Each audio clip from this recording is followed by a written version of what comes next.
Hello everyone, this is Defense Politics Asia, and this is the Syrian Civil War SITREP.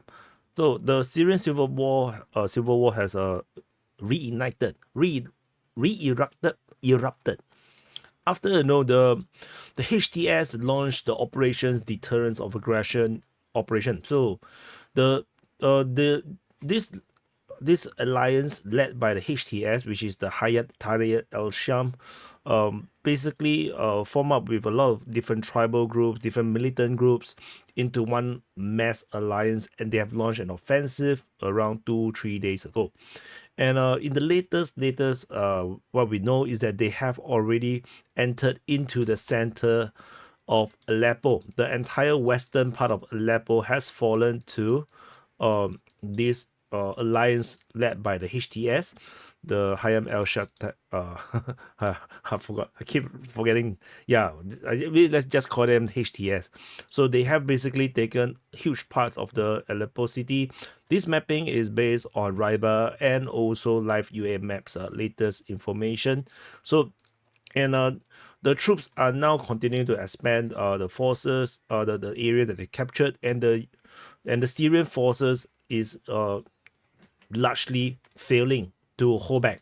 There has been it is very unbelievable how they are failing to hold their grounds and led to such a big breakthrough. But of course, as usual, in the beginning of any new wars, like this is effectively Syrian Civil War. No, it's a continuation. You to call it two is a bit too much, but it is a reignition of a war that has been peaceful, largely peaceful for a long time. So maybe complacency has set in.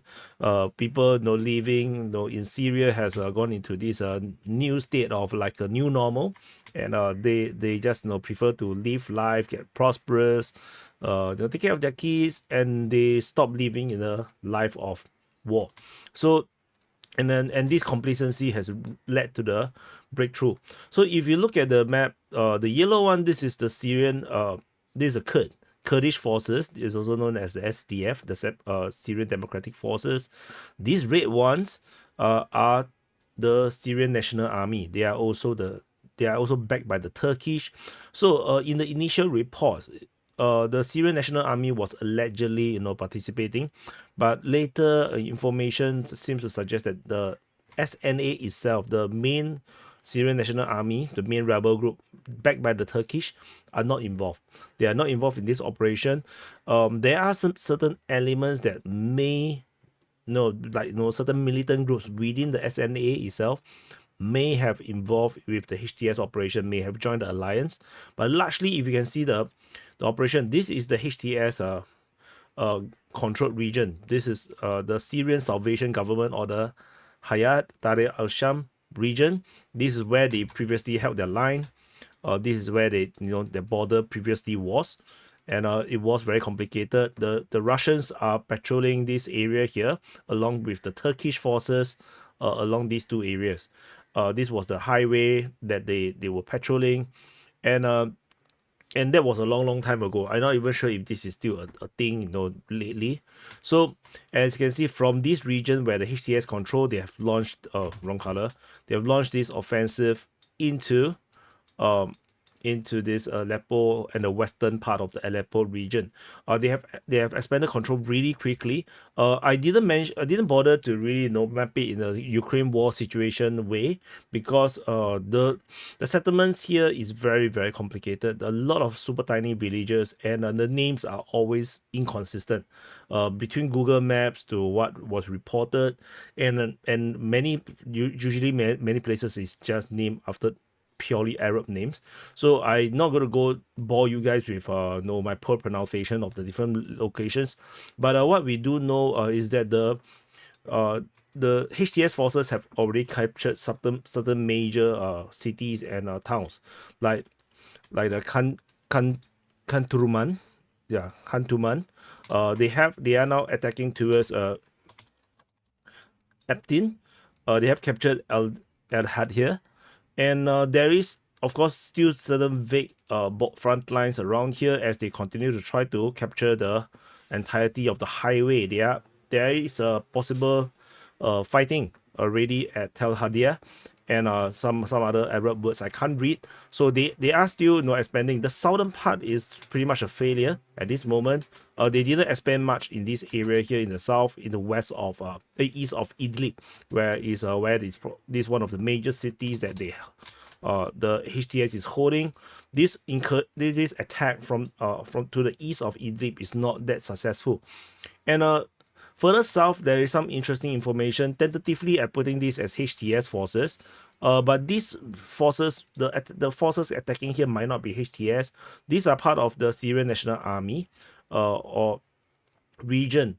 And this fighting here is seemingly SNA elements that join the fight. This is also where the initial reports where the Syrian National Army is involved might come from, because this area here is entirely, entirely break off from the rest of the SNA forces. So this is a bit of out of place. Like this SNA, but this is backed by the Turkish. This is like not here, not there. There is also, of course, other SNA elements all over the place. So these elements also seems to have joined the fight. But these elements seems to be very unprepared. Unlike the HTS forces, they attempted to attack out towards Sadr Keep and towards the highway to try to capture Tel Madib as well as Khan Asubil. All of these attacks have not been successful. They are pretty much stuck. This area here is pretty much still the gray zone, where the Syrian forces are still holding grounds around here. So it is quite clear that this HTS attack is very well planned and very secretive, to the point where the alliance or related affiliates trying to join the battle and did realize that they are nowhere close to the preparation that HTS has. So there is also some certain rumors about this HTS forces getting Ukrainian help. There is because they interestingly has been taping their helmets and equipments with blue and yellow, and allegedly there are FPV drone strikes or drone strikes drone operations being used in this conflict, these new battles that they claim that is the Ukrainian operators, the Ukrainian UAV operators are the one that is operating all these UAV.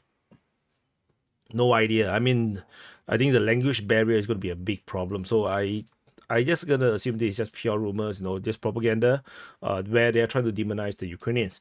Of course, there is also no bad news for the Russians. For the pro-Russian viewers, the Russian troops were killed, and this happened around yesterday or the day before. On the first day of battle, several Russian soldiers were killed and captured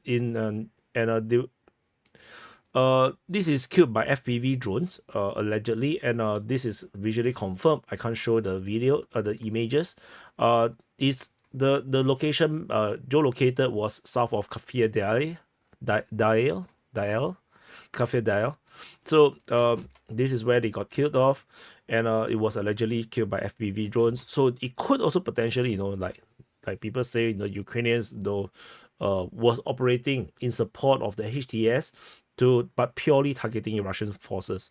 I mean, that I would believe is possible, but honestly, that does nothing for the Ukrainian cause. No, this doesn't defend Ukrainian land. So, and reinforcement has arrived in northern Aleppo. The SDF has sent reinforcement down to the enclave, the Sheikh Maksud region, where this area here is under the Kurdish control. And wrong color. They send reinforcement to protect their neighborhood, but this seems like no.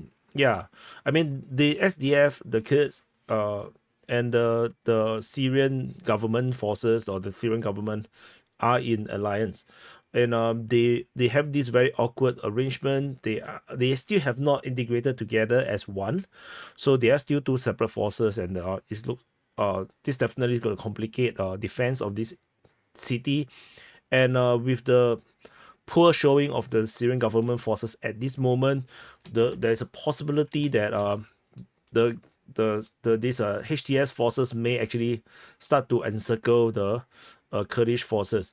So I'm not sure how much. There is already footage of Syrian government forces entering into Aleppo already. Reinforcement has arrived, but I did not see the geolocation for it, so I'm not sure exactly where these guys are.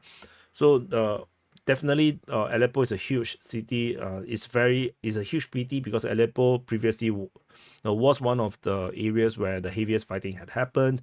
The city was very badly destroyed. It has mostly repaired, and then now it's going to get destroyed again. So poor guys living in the Aleppo. So but that's war. I mean, yeah. So that's the situation. The distance from the previous border all the way to Aleppo is around 20 kilometers.